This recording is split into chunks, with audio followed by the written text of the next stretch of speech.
साल 2014 की बात है।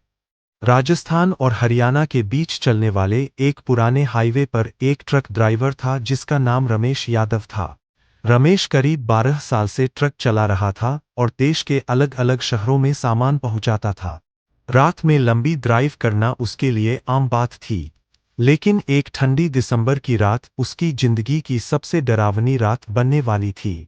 उस दिन रमेश जयपुर से दिल्ली की तरफ सीमेंट के बैग लेकर जा रहा था।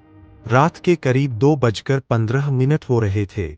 सड़क लगभग पूरी तरह सुनसान थी। दूर दूर तक कोई गाड़ी नजर नहीं आ रही थी। चारों तरफ सिर्फ अंधेरा था और ट्रक के इंजन की आवाज गूंज रही थी।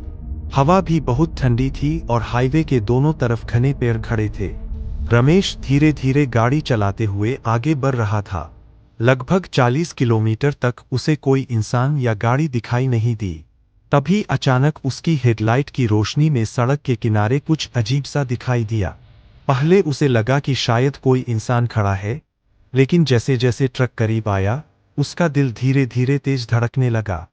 जब ट्रक थोड़ा और पास पहुंचा तो रमेश ने साफ देखा कि सड़क के किनारे एक औरत खड़ी थी। वह पूरी तरह सफेद कपड़ों में थी। रात का समय होने की वजह से उसका चेहरा ठीक से दिखाई नहीं दे रहा था। रमेश ने सोचा कि शायद किसी गाड़ी का एक्सीडेंट हुआ होगा या कोई मुसाफिर मदद के लिए खड़ा होगा। इसलिए उसने ट्रक की स्पीड थोड़ी धीमी कर दी।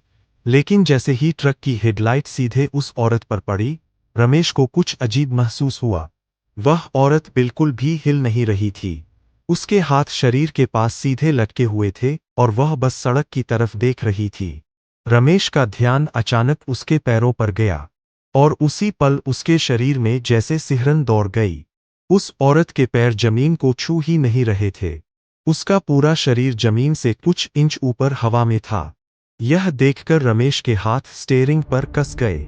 उसने तुरंत अपने आप से कहा कि शायद उसकी आंखों का धोखा होगा। लेकिन तभी वह औरत धीरे धीरे अपनी गर्दन घुमाकर ट्रक की तरफ देखने लगी।